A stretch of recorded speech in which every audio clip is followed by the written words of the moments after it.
Easy. Okay guys, buckle up for a good old-fashioned bit of BBC propaganda. The BBC have now attempted to shame my county of Yorkshire into taking more child refugees.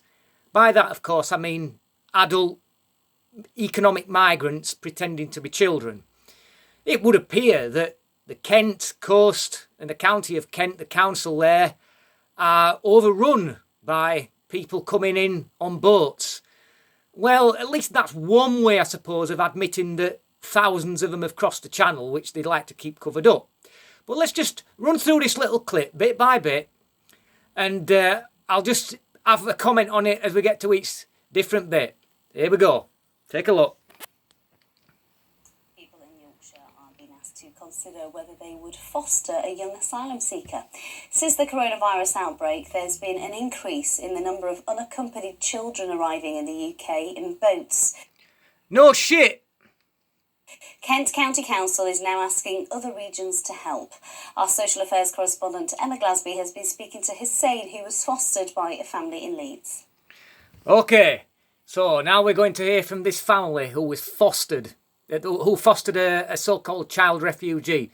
Now, I have to remind you here that what they're trying to do with this is that they're trying to get foster families into choosing more refugees over British children in order to share around the problem of too many migrants crossing the channel, and they're looking to other counties now to distribute, and this is where they're looking at they're encouraging people to foster these people, which I think's a very dangerous thing to do, to be quite honest. But let's carry on and listen to Hussein.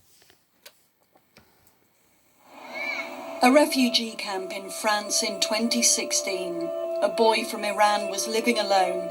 His dad had been killed, his brother kidnapped.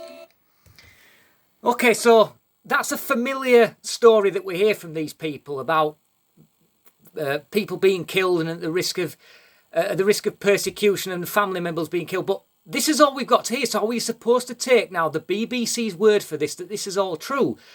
I mean, is it not possible that Hussein may have just told an odd white lie or two in order to come to the UK or to travel to France and attempt to get to Britain? If he is a refugee, what's he doing travelling through countless other safe countries in order to get to the UK? Let's carry on, shall we? To try and save him, his mother sent him with people smugglers. So, his mother sent him with people smugglers. That's not what I would call a sensible thing to do for a mother. I would be very surprised if the mother had anything to do with that. It was his choice alone to do what he did. Let's carry on. How many hands have I got? Yeah. Today, Hussein lives with a foster family in Leeds. Now 20, he's preparing to move on. So these are potatoes. He says his foster parents have transformed his life. Well, when I came here, I was kind of like uncomfortable. I was nervous. I was scared. I couldn't sleep at night. I was having nightmares, for first few months. But then, obviously, I met this family, and they kind of, give me like hope. They opened, like the house for me. They, I felt comfortable. It's amazing. I feel like, I just born here. He's gone from. So there you go. Well, okay, fair enough. If the family themselves want to do that, that's fine. But I'm just a little bit worried with this as to why they are taking it on themselves to aid and abet criminal activity. Because he's just admitted that he used people smugglers to get in. Now, these people are effectively aiding and abetting criminal activity by hiding this illegal migrant. He should be turned over to the authorities and then sent back to where he came from, either to France or to where he came from. But let's carry on.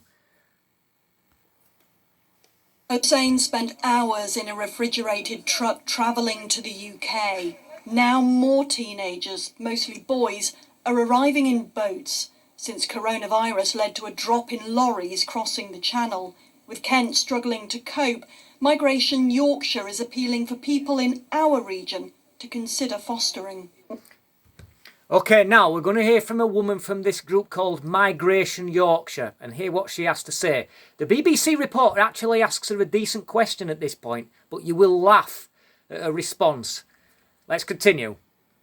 Most of the young people, once they begin to settle, they know they've got a second chance, and they're so kind of ambitious and determined to make the very most of their opportunities. Some people would say, shouldn't we be finding foster placements for children in Yorkshire first rather than children from abroad? Okay, now that's a question, isn't it, of course, that is the right thing to ask. I'm quite surprised that she did. But now you're going to hear this woman's response, and I have never heard as much utter twaddle in my entire life. Just try and focus, just listen clearly to what she says. And I'll just run through it after I've played this bit of the clip. I don't think they're mutually exclusive by any means. I think if we can find the people that feel really passionate about helping young people who have survived trauma and travelled to the UK as refugees, then the number of foster placements increases, and therefore there are more foster placements for the British children who also need care. I mean, seriously, she thinks that if we encourage more of these people, that more people are going to think, oh yeah, I'll become a foster parent in order to foster an illegal child refugee. And then because more people then register to be foster parents, then that makes it better that more British children can be fostered. Do you really expect us to swallow that utter bullshit? What flipping boat do you think that we fell off if we're going to believe that crap? Unbelievable. So there you go, the BBC there attempting to shame people in Yorkshire into taking more illegal migrants because they're struggling to cope with the numbers that are coming across the channel. I've got an idea, BBC. Why don't you try lobbying the Home Office in order to get these people sent back and to stop them coming in the first place and have some robust, and I say robust, proper border controls and proper border vessels in the sea to stop this from happening, and then we wouldn't have to shame other counties to look for foster parents to foster these children. Quite outrageous. Thanks for watching. Till next time. Easy.